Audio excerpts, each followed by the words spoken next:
Hello everyone. For this session, I'll be talking about containerizing and deploying your Python. So sino dito yung may alam na with regards to containerizing your application or Docker?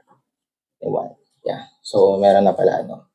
So again, just a quick intro about myself. So I'm a senior software engineer, full stack developer at Cambridge University Present Assessment. And currently, I'm a founder of Microsoft Azure Community Philippines.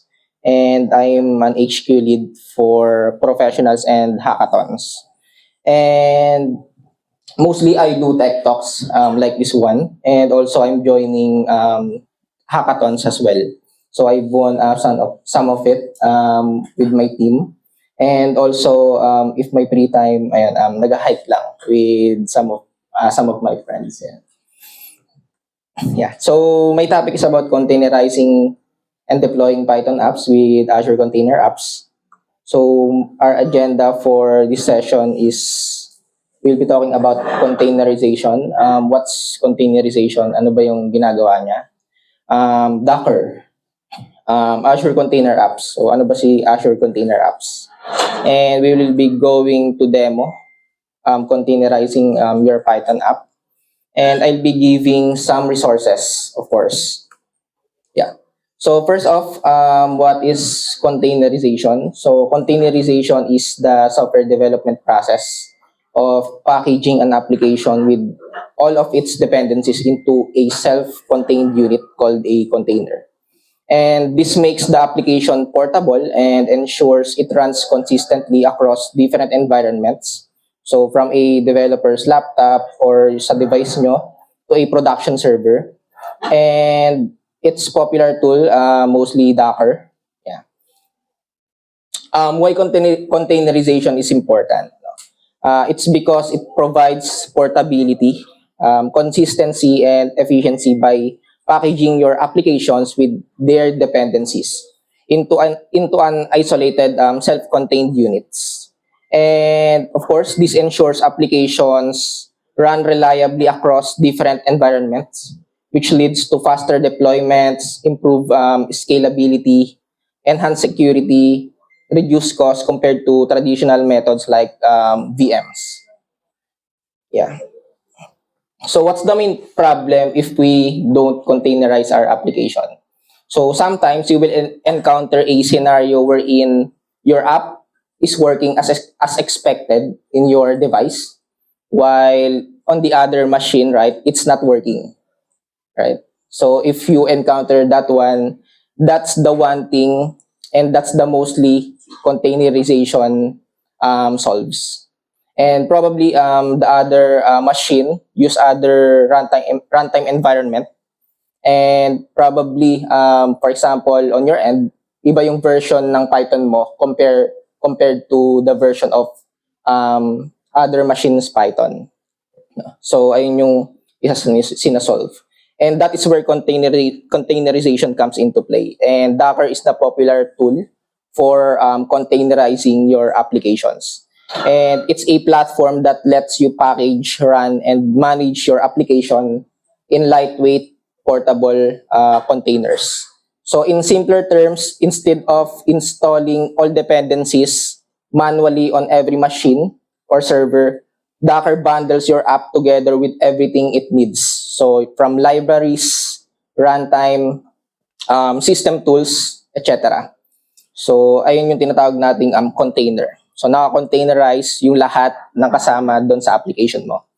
So this ensures your app runs exactly the same regardless of where it is deployed.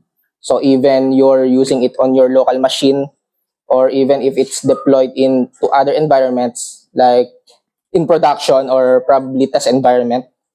And Docker handles the tedious setup, so you can focus mostly on your code. So you can focus mostly on the features of your application, fixing the bugs of your applications, etc. And there are other tools as well for containerization. Hindi lang si Docker. So popular lang si Docker, but there is other stuff for containerization, which is Podman and Container. Yeah. So to better visualize how Docker works. So Docker sits on top of host operating system. So meaning, regardless of operating system you are using, your app will work as intended without the complexity or issues of setting it up. So regardless of the tools libraries needed for your application. Yeah. Yeah. So now, if our application is containerized, no, we will never experience the thing issue about it works on my machine. Right? So because containerization solves that problem by giving apps a consistent runtime environment everywhere from development to production. Yeah. So let's talk about this diagram. So this diagram explains the life cycle of a container image from how you build it, store it, and eventually run it as a container. So on the build phase, no, you start with a Docker file. So most of the projects that's containerized using Docker, so merong Docker file. So this is just a text file that contains all the instructions needed to assemble your image, like what base OS or operating system to use, what dependencies to install, and what command to run, etc. Yan. And in the store phase, once the image is built, you can push it to a registry or a hub. So like for example, through Docker Hub or through Azure Container Registry, or if you're familiar with AWS ECR. Yeah. And a registry acts as a library of static images that can be shared or used by others or by your deployment pipeline. Yan. So running phase or deployment. So when you want to run your app elsewhere, a production or in Kubernetes cluster, cloud environment, etc., that system will pull the image from the registry. No? So from Docker file, no, ini-store natin, dina-dockerize natin and make it an image and push it to a Docker, a registry, a remote registry or a hub. And then nirarun natin yon through Azure Container Apps, for example. No? And then, what's Azure Container Apps? So Azure Container Apps, it's a fully managed container hosting service from Microsoft Azure that lets you run microservices and containerize applications without having to manage virtual machines, Kubernetes clusters, or complex infrastructure. So this is basically where you can run your containerized applications. Yan. So typical workflow. No? So initially, you will build a Docker image, push it to Azure Container Registry. So this just basically the diagram previously. Push it to a Docker registry, a container registry, and deploy to Azure Container Apps. So it's either via CLI, Azure CLI, GitHub Actions, and of course, yung advanced na ginagamit for Azure, which is Azure Development Development CLI. Yeah. So let's go into the demo. So what I'm going to demo is we have this Fast API application, Fast API. So you'll be using Fast API with Postgres. Of course, ano yung pinakamadaling gamitin na Postgres compatible? Supabase. And then we will containerize it and then push it to a Azure Container Registry or ACR. Azure Container Apps. Sorry. So we will push the image to Docker Hub and then later we will pull that from Docker Hub to Azure Container Apps. Yeah.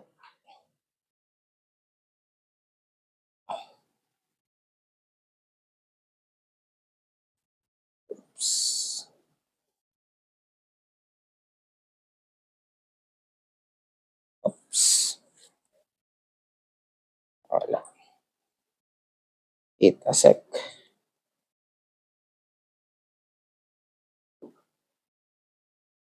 Mirror.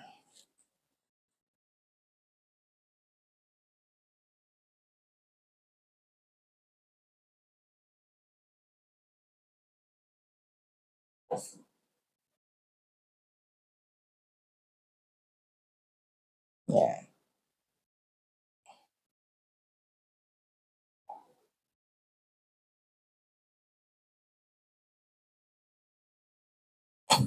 So for the demo, no, I've already created the resources na gagamitin to be able to run our containerized app. So it's already deployed to Azure Container Apps. But we will tackle those one by one on how we can run our containerized app to Azure Container Apps. Yeah. We have this workflow. It's an automated workflow to be able to deploy our application. Yeah. So basically, we have here just Docker Hub username, container app name, our application name. No, if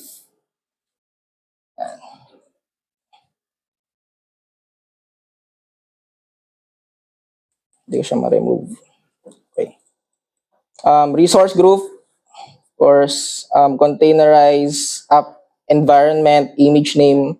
And then for the jobs, no, we have here build and deploy. So we will be building our app and deploy it. So initially, it checks out the code on our step. And then we set up a Docker buildex to build our application or to containerize our application. And then we are logging into Docker Hub, wherein we will be deploying our containerized image or Docker image. Yeah. So we have here build and push to Docker image. Yeah. So again, it's used as a open source GitHub Actions already, wherein you can utilize those reusable um, open source, no, para mas madali na yung pag build and push natin. So right now it's using build push action v5. Yeah. Then from here to this, oops, from here to this, yung ginagawa lang niya is binibuild and pinupush binibuild yung application natin and pinupush yung image nun papunta sa Docker Hub. So right now, meron na tayong image, no? Meron na tayong Docker image na pwede nating i-pull tapos i-deploy, and ayun na yung pinaka-app natin na i-run. So para mapakita ko, ito yung Docker Hub. Okay. So it's basically like a GitHub repository, no? But for Docker images. So meron tayo dito. Ito yung app name natin, PyCon Davao membership.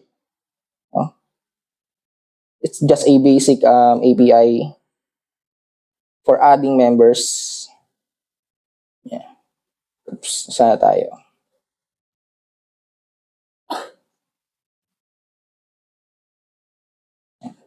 And then since we already push our image to Docker Hub, need naman nating mag-login to Microsoft Azure. So you need to have a Microsoft Azure account for you to be able to deploy to Microsoft Azure, of course. So right now, this commands is deploying our application to Azure Container Apps.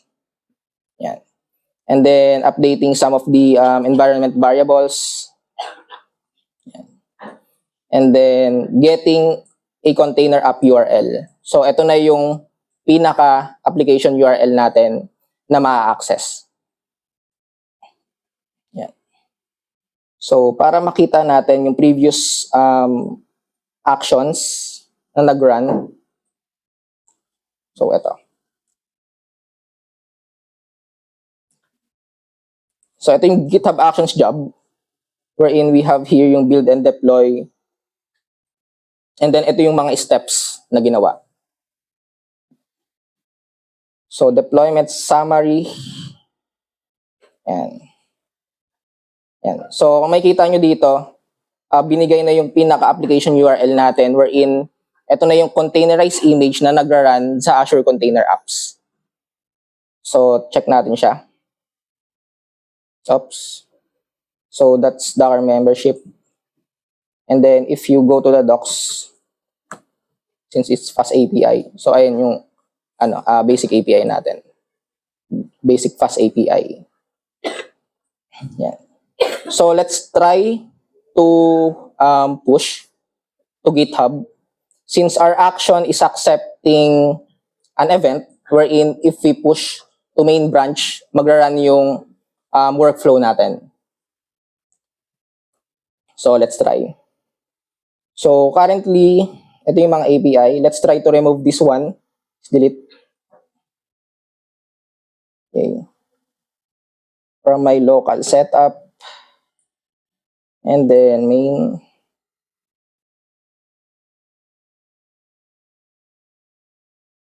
Delete. Delete member. Up.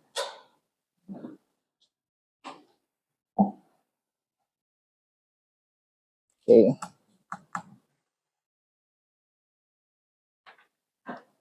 Let's just commit that. Sorry.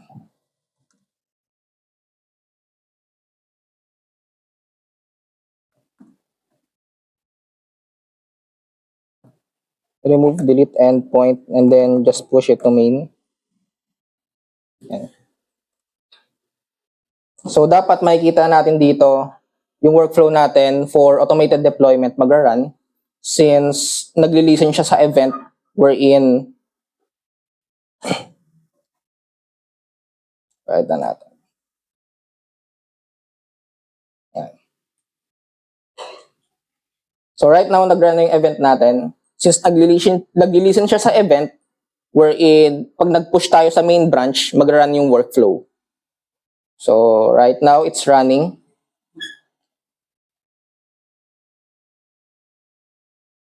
Yan. It's building and pushing yung Docker image natin, and then right now it's logging into our Azure account.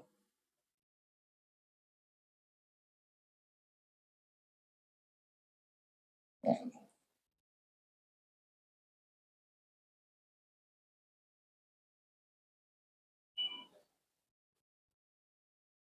So wait a sec.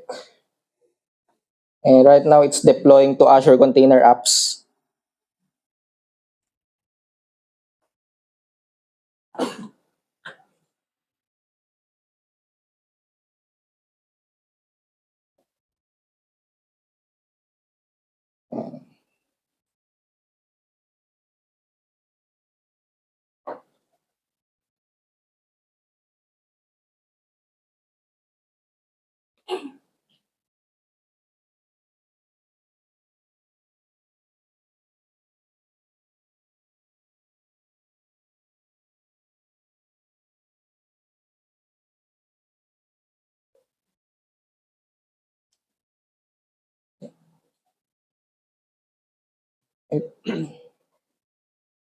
So I think it's done.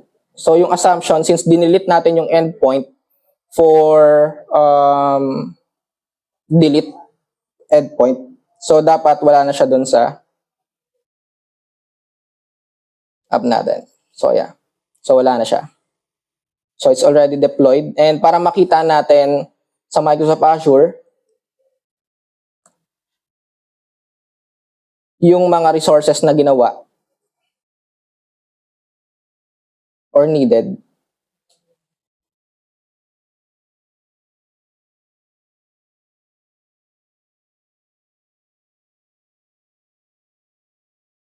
Oops. Subscriptions.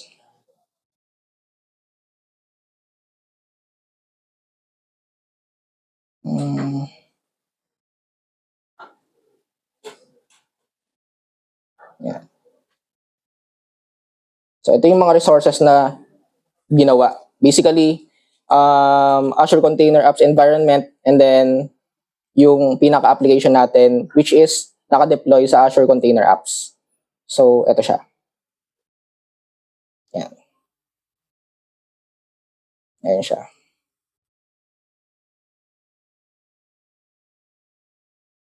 Oops. Yeah. So, yeah, that's basically it. So, balik lang tayo doon sa presentation.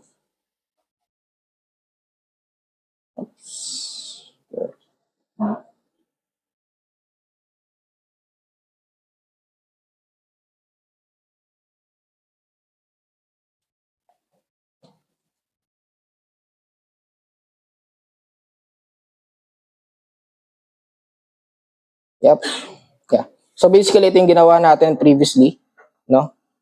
Dinocerize natin or kinontainerize natin yung application natin wherein it's a fast API app, no? And gumamit tayo ng Supabase. So di ko napakita yung Supabase, but it's using a Supabase DB. And then pinush natin or dineploy natin yung containerized application natin from Docker Hub to Azure Container Apps. And here's some of the resources you can utilize to further advance your ito pala, open source pala yung project na yon. So ayan, so pwede nyo siyang i-check, no? And then nandun na din yung guide on how you can spin up yung mga resources for Azure. So of course, in Microsoft Learn, there's a lot of resources there that you can use. Like this one, build and deploy your app to Azure Container Apps. And there's a lot more, not just for Microsoft Azure. And Microsoft Reactor, there's a lot of live stream there about different technologies from Microsoft.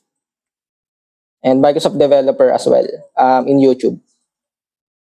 And of course, if you want to connect with me, this is my Facebook, ant.dev. And of course, I have a TikTok. Nasayaw ako dyan. Joke lang. Joke lang. I'm creating a TikTok. Yan. So, of course, like our community, Microsoft Azure Community Philippines, we have monthly meetups. Of course, merong online and mainly face-to-face sa Metro Manila. Sana magkaroon din dito ng community for Microsoft Azure soon. And yep, of course, this one as well. If you're a open source contributor, contribute as well to bettergov.ph, no? Hindi man natin makuha yung mga yung mga nakuha ng mga buhaya, no? But at least, no, makapag-contribute tayo. And that's all of it. Thank you so much. And I hope you learned something.